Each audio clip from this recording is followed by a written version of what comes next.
Hello, everyone. Thank you for joining today's LinkedIn Live event. I'm Sara Davies, and I'm here with Stephanie Fougou, Technicolor Group's General Counsel and leader of our corporate social responsibility efforts.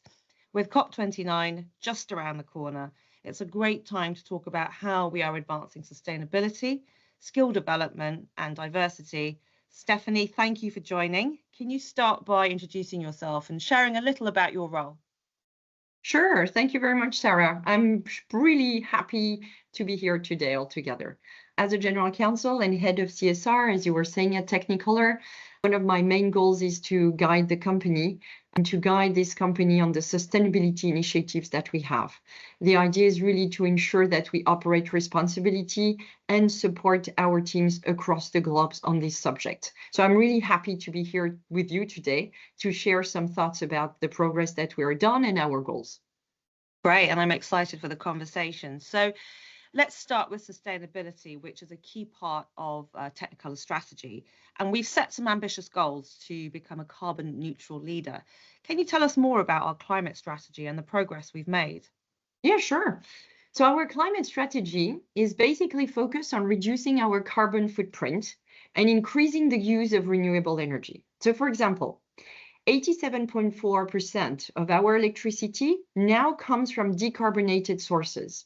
And we've cut our direct carbon emissions by over 60% since last year. So these achievements just show you that we are very committed to making real progress towards our goal of carbon neutrality, which is by 2030. So that's very impressive, actually. So 60% since last year, and reflecting back on last year, 2023 was a big year for Technicolor. Could you share some of the key achievements, especially around reducing and adopting more sustainable practices? Yeah, certainly. I mean, if you go a bit in depth, indeed, as I was saying, so one of our major accomplishments this year was to reach 87.4% of decarbonated electricity versus back in 2020, where we were at 59%, with 80.5%, which is being fully renewable. So we've also managed to cut our direct carbon emission from 6,911 tons in 2022 to 2,496 tons this year. So we went from 8.7 tons of carbon equivalent per million euros of revenue in 2021 to 5 tons in 2023. This is the combined result of decarbonization of the energy that we consume and of the strong improvement of the energy efficiency of our processes and internal processes. So these achievements are really steps towards this bigger goal that I was expressing, and for reducing emission by 95% by 2030.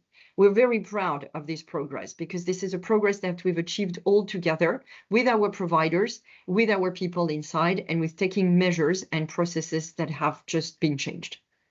Yeah, they're really good achievements. Obviously, all of this really is going to have a positive impact on our people. And as we think about sustainability in the environment, it is about supporting people, and skill development has been a major focus for us, and also especially in creative fields like VFX and animation.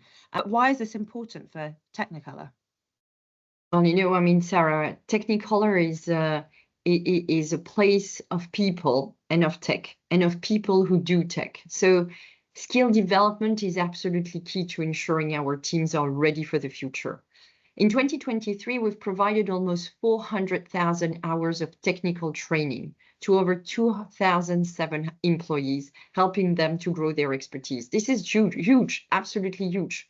By investing in our people, we know that we are building stronger teams, that's one sure, and we're also supporting local economies wherever we stand, wherever we have studios and presence, and we're also supporting the creative industry as a whole.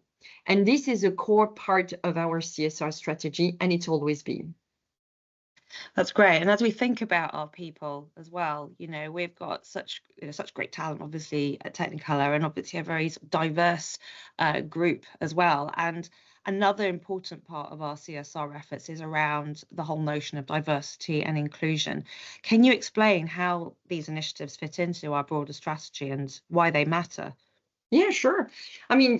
Diversity seems mostly obvious for everyone, but I mean, I was born abroad. I lived in families where we have different nationalities. I've always traveled and I've always worked in companies that are very international. That's one thing that's for sure, is that working on diversity is just essential to drive innovation and creativity, to give opportunities for expression of different views.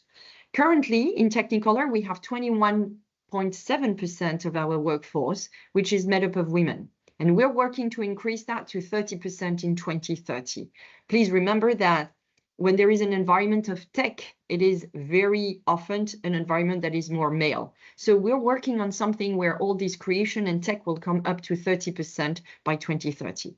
Beyond gender, we also aim to build a workplace that reflects the reality of the right range of backgrounds and perspective, as it has to be in this kind of environment, to just push towards creativity. So we are currently absolutely convinced that by investing in diversity, we are creating a dynamic, resilient company, and it helps us to solve complex challenges, stay competitive, and have more brilliant ideas from diverse ways of thinking. That's great to hear, and also, really good to hear that we're working to increase the workforce made up of women to 30% by 2030, and obviously our efforts there are good to hear. As we look ahead, what are Technicolor's main goals for the future, and how do we plan to keep driving progress? Yeah, well, I think on the couple of topics that I just explained, we keep our focus very clear. Our main goals are to continue reducing carbon emission, increase the share of renewable energy we use, and ensure that 100% of our significant suppliers are CSR assessed by 2030. Then we're also focused on expanding our diversity initiatives, invest in the development of our teams and this diversity, as I said. Our vision is very clear. We want to be the leader in sustainability by embedding responsible practice in every part of our business. And I strongly believe in it because all our communities, our clients, our providers, and mainly our people are very supportive on it. That's great. Really good to hear. And obviously it's clear that sustainability, skill development and diversity are key to our future. Before we wrap up today's session, do you have any final thoughts? Well, yeah. Well, first of all, I'm very happy that we had this opportunity to talk a bit about it. We don't talk so much. We do a lot, but we don't talk so much about it. So I think it's important to remind people what we are doing on it. It's also important that people realize that we are very committed to these goals. It's something that is part of the DNA in this company. And also to remind that we've done strong progress. And I want to thank everyone in this company, all the people that are participating to it and that are supporting. Sustainability is an ongoing journey. I mean, it's really easy to read everywhere. We are discovering some new technologies, some new opportunities to improve ourselves on sustainability globally. So it's an ongoing journey. And at Technicolor, we're super excited to keep pushing forwards on that topic. We do believe that that's the way to achieve a company is resilient and a company goes forward in history. Wonderful. I love it. Thank you very much, Stephanie. And thank you to everyone who tuned in today. Be sure to stay connected with Technicolor Group on LinkedIn, as there's more in our series. In our next episode, we'll be spotlighting another exciting part of the business. So keep an eye out for updates, and we look forward to seeing you join us again. And until then, take care and see you next time. Thank you, Sara. Thanks a lot.